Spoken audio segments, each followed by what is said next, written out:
Let's dive right into it because I've got a Raiders jersey, a Raiders helmet behind me. I'm trying to figure out when to order my Fernando Mendoza jersey. I've heard all of the conversation about Fernando, so I need Dane's thoughts as we hear that maybe Fernando isn't the best fit. Maybe he isn't the best quarterback. Orlovsky doesn't love him. What does Dane Brugler think of Fernando Mendoza? Yeah, and I think he's a little bit different than maybe your Caleb Williams, your Drake May, some of these other top quarterbacks we've seen come through the draft. But if you're the Raiders, this is exactly the type of guy that you take a chance on, especially a team that's been a little bit in the quarterback wilderness recently.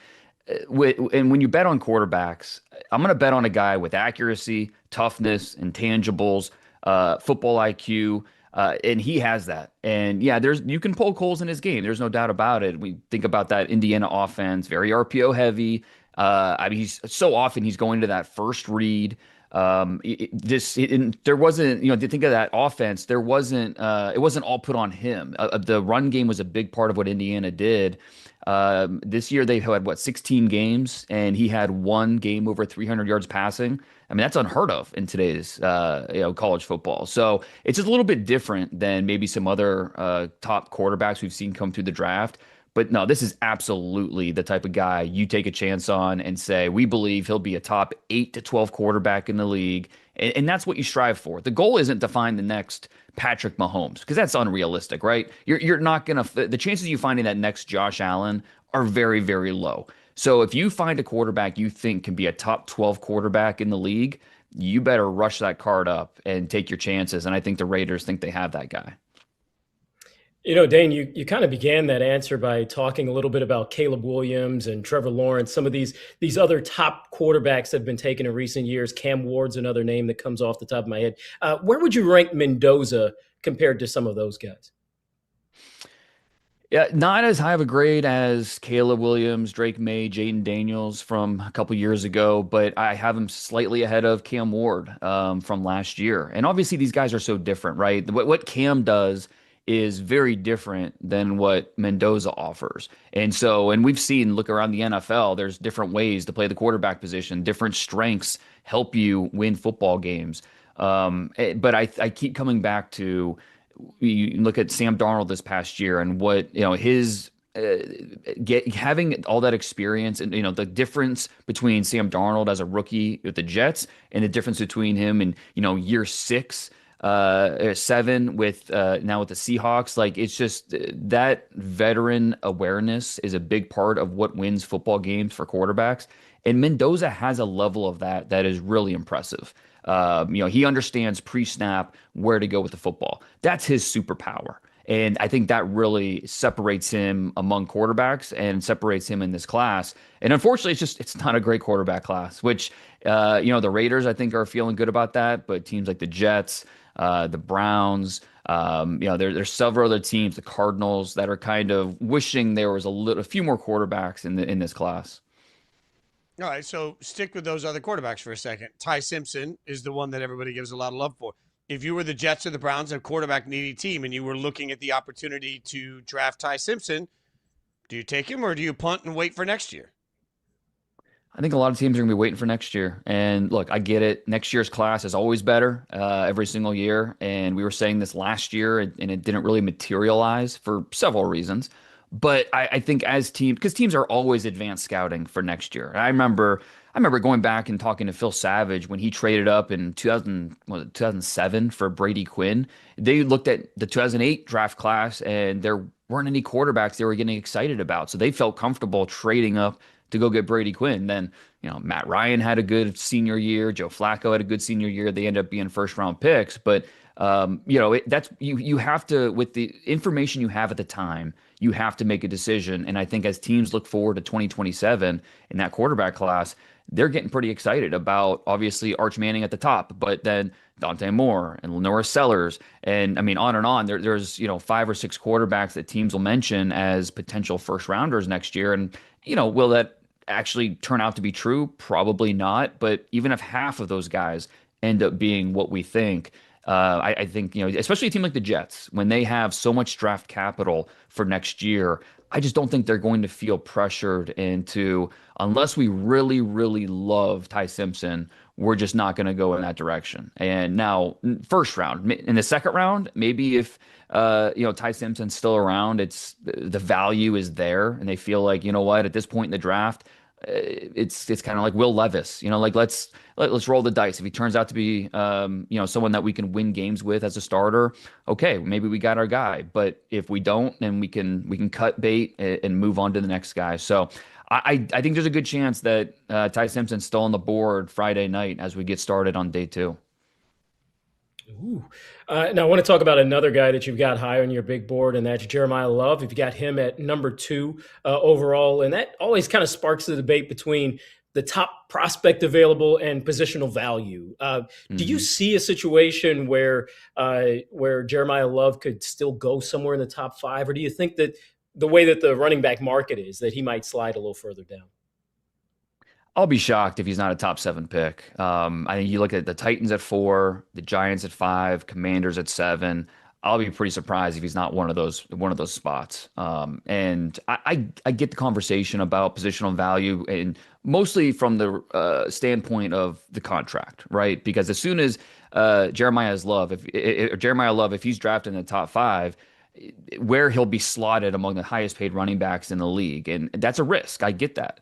But in terms of impact value, what he brings to your team, I think it's totally worth that risk. And you look at the Titans, running back's not the top need on their team necessarily, but Robert Saleh spent the last year in San Francisco seeing firsthand what Christian McCaffrey meant to that offense in San Francisco, and not just the run game, but the passing game, what he does as a pass catcher, how just his influence helps everybody else on the offense and helps the defense too, because the offense is on the field more. So I think the idea of adding an explosive talent like that to the Titans offense, you have a young quarterback, Cam Ward, you're trying to bring along and help him develop. I think that has to be awfully appealing. If he doesn't go 4, the Giants at 5, I mean, we know this is going to be a Harbaugh pick, and that makes it a little bit of a wild card because, John Harbaugh is not an offensive guy. He's not a defensive guy. He's more of that CEO type of head coach. And you go back to his time in Baltimore, they were all over the place in terms of, where they would draft in the first round. Sometimes it was in the trenches. Other times, okay, let's go with the safety and Kyle Hamilton, or okay, let's go with the center that's dropping and Tyler Linderbaum. So I don't think there's necessarily a true tendency that you can point to with Harbaugh here at 5. But I think he knows the value of what an explosive running back can bring. So Love's definitely in the conversation there. And then at 7 with the Commanders, the chance to pair him with Love with Jaden Daniels in the backfield. The goal is you want to stress the defense, right? And I think that would absolutely do that. When you have those two guys in the same backfield, you don't know what's going to happen. Jeremiyah Love, someone that you can motion out. He can run routes out of the slot. That pass catching dynamic is why he is in the Bijan Robinson category of running back prospects. So you mentioned the Bijan category. Give me your comp. Bijan, obviously, we've seen Ashton go. We've seen Jameer go. Where does Jeremiyah rank with them? I think he's ahead of Gentry from last year. I think he's more right in that Bijan category where he is. You feel like as soon as he gets into the league, he can be a top 10 running back from day one. And then, by the end of his rookie contract, we're talking about him as a top 5 running back in the league. He has that type of ability. So one of the best players in this draft, no doubt about it. You go back a couple years, the Falcons drafting Bijan Robinson, and when they did in the top 10, obviously the Falcons haven't been, this playoff team, but if you ask them, I don't think they regret drafting Bijan where they did because of what he has meant to that offense and what he'll continue to mean. And the same thing with Jahmyr Gibbs, who was taken, 12th that year by the Lions, a pick that was panned almost immediately. But I don't think the Lions in any shape or form regret making that selection. And I think there's a good chance we're saying the same thing about Jeremiyah Love after he's a top 7 pick this year. Yeah, 2 of my favorite running backs in Bijan Robinson and Jahmyr Gibbs. One of my favorite prospects that you've got on your big board is the number 1 guy. That's Arvell Reese. I'm curious how he compares with some of the other top edge rushers that you've got, like David Bailey, of course, is in there. Another favorite of mine, Rueben Bain, is in that mix. Where does Arvell Reese compare with some of those? Yeah, and Reese is a little bit different, right? Because he's more of a hybrid, and there's a difference between tweener and hybrid, and I think Arvell Reese very much more of a hybrid because yeah, the way he was used in that Ohio State defense with Matt Patricia, more of a joker defender, where one snap he's on the edge, the next snap he's playing stacked, the next he's a jam spy, the next he's an A gap blitzer. They used him all over. Like that was his value because he's the type of athlete the ability to process and understand where he needs to be allowed them to use him in all these different spots. But I think part of the, you worry a little bit when you move a guy that played off the ball down to more of a pass rush role on a consistent basis, mostly because of the physicality that's required at that position. I have no questions about the physicality of Arvell Reese. His violence at the point of attack is awesome. He will set an edge. And I think box score scouts don't like him because he had 10 tackles for loss, 6.5 sacks. It's not this gaudy production. But when you watch the tape and you see what he was asked to do in that scheme, he spilled production to his teammates. He's doing exactly what he was been coached to do for the overall team success. And it's a similar conversation with Caleb Downs and Sonny Styles and all those guys. They were just an embarrassment of riches for the Buckeyes on that side of the ball. But I think Arvell Reese, in my opinion, is the best player in the draft. And I think it'll be fascinating to see where he's drafted. It's going to be early. I think the Jets make a lot of sense at 2. Aaron Glenn has talked a lot about being more versatile and having a more of a hybrid type of look to their defense. And I think Arvell Reese fits that perfectly because I think he could be a full-time edge rusher. But at the same time, if you want to stand him up on third downs and kind of use them all over the place, I don't want to compare him to Micah Parsons because they're a little bit different, but stylistically, I would love to use him in the same exact way. But no, I mean, I'm glad you brought up those other names too, because David Bailey, Rueben Bain, I think all 3 end up going in the top 9, top 10 picks. Bailey's more of that sprinter off the edge where he's explosive and he can win in different ways. He can win going right at you and really test the brakes of blockers, or he can go around you inside outside. And he's strong enough in his core and his hips where not easy to get him off his path.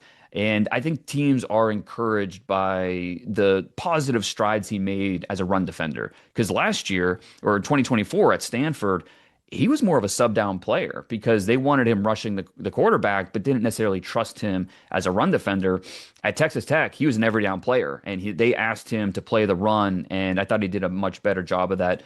With Rueben Bain, no questions about him as a run defender. I think that's what gives, even though he is more of an historical outlier because of the arm length, under 31-inch arms, his ability as a run defender, I think, really raises the floor of what he's going to be as a pro. I don't know if he's going to be this double-digit sack guy consistently at the next level. I think it's going to be a lot tougher in the NFL to get those sacks.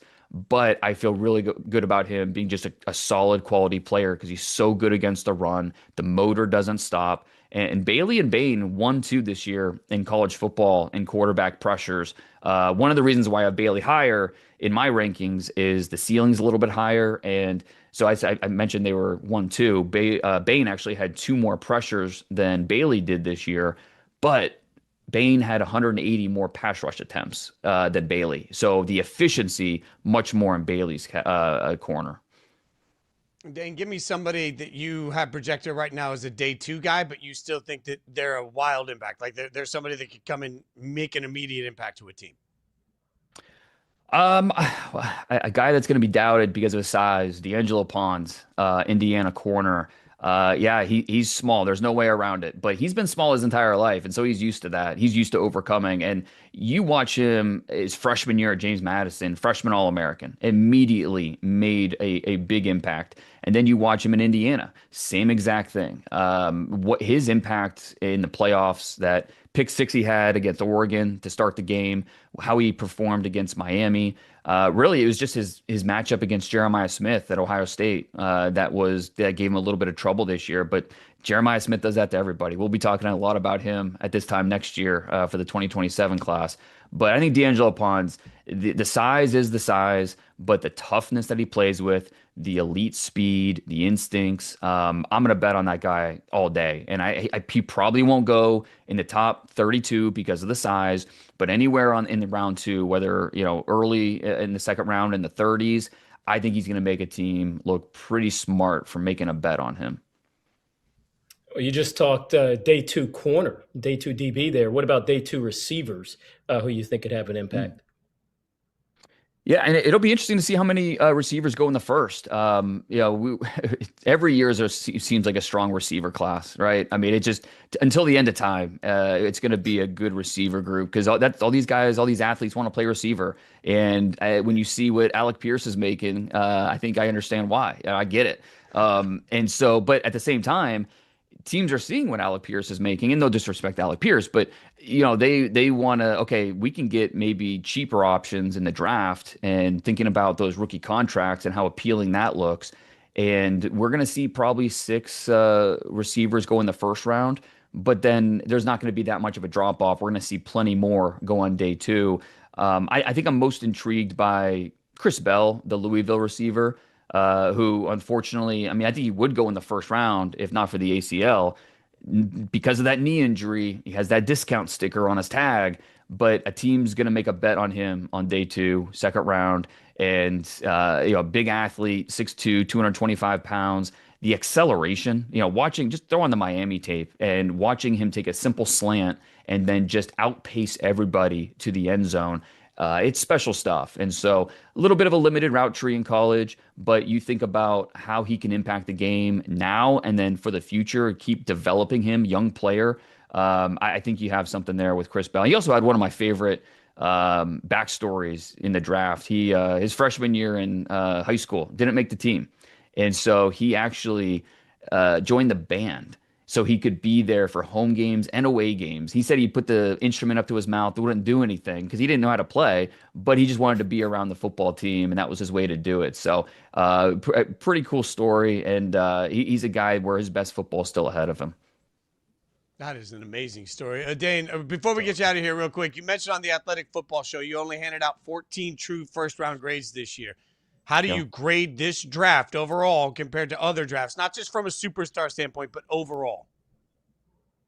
It's light at the top compared to other years, no question about it. I do think that it's hard to do it overall because I think some positions are stronger than others. Like if I need an edge rusher in this class, I'm feeling pretty good that I'm going to be able to find somebody, even if it's not one of those top 3 guys. If I can get a Malachi Lawrence in the second round from UCF or a Kieran Crawford from Auburn in the second round, Danny Dennis Sutton from Penn State. I mean, I'm feeling really good. Same thing I just mentioned, receiver, how deep it is there. But if I need a quarterback, I'm not feeling great. If I need a running back, I'm not necessarily feeling good about the depth in this class. Jeremiyah Love is going to come off the board pretty quickly, and then we'll see where his teammate Jadarian Price goes. It'll be the first time we've ever seen running backs from the same program go 1-2 in a draft at the running back position. I like Mike Washington from Arkansas, and there's a couple other day 3 running backs you like, but just in terms of overall depth, the running back class isn't there. But the other positions, I think you feel good about the depth. It's just not a top heavy class this year. Dane, as always, we appreciate it. You guys can check out the Beast at The Athletic. You can follow him on social media at DP Brugler. Dane, always appreciate your expertise, my friend. Thanks for the great work. We're using you as a cheat code, buddy. Thanks for hanging out with us. I'd love to hear that. Thanks, guys.